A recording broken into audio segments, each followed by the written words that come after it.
Very much. Now to some important health news. Flu cases are surging once again. According to the latest numbers from the CDC, there are more than 7.5 million cases in the U.S., nearly 20,000 new hospitalizations, and more than 3,000 deaths from flu so far this season. The Northeast, particularly hard hit. New York, New Jersey, Rhode Island, all seeing very high flu activity. Louisiana, the Carolinas, Colorado, several other states you can see there. They're seeing some high levels as well. NBC News medical contributor Dr. Natalie Azar is here to break it all down for us. These are alarming numbers, Dr. Nat, and as you look around New York in particular, we've seen some particularly high numbers. This was striking. They reported the highest number of flu cases in a single week since the reporting began in 2004.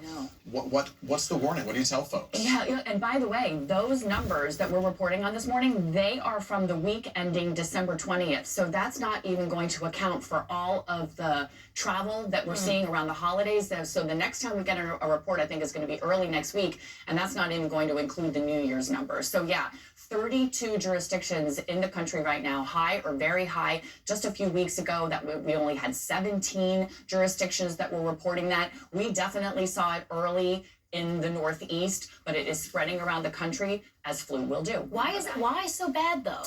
You know, I think two main reasons. One is that the predominant strain that's circulating right now, the H3N2, acquired all of these mutations, which make it less likely to respond to protection from the vaccine. Again, PSA, it will still protect you from severe disease and hospitalization. And we also are seeing, again, record low vaccination rates, 13 million less vaccines administered this year than last. And then just again, the PSA for pediatrics, we're seeing numbers below 50%. Last year, 90% of the children who passed away from flu were unvaccinated. So get your vaccines. That's your PSA. That is never too late. But if you do get the flu, is there like a best hands-down method of treatment? Is there a Natalie Azar patented method? Is it chicken soup? What's your go-to move? I wish it was patented, Laura.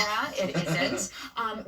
Yes, we haven't talked a lot about the antivirals that are available. So if you are someone who's at high risk, that means you're less than 2 years old, greater than 65, immunocompromised, pregnant, that is the kind of the person that we want to start antivirals, ideally within 48 hours of illness, over-the-counter medications to reduce fever, make you more comfortable.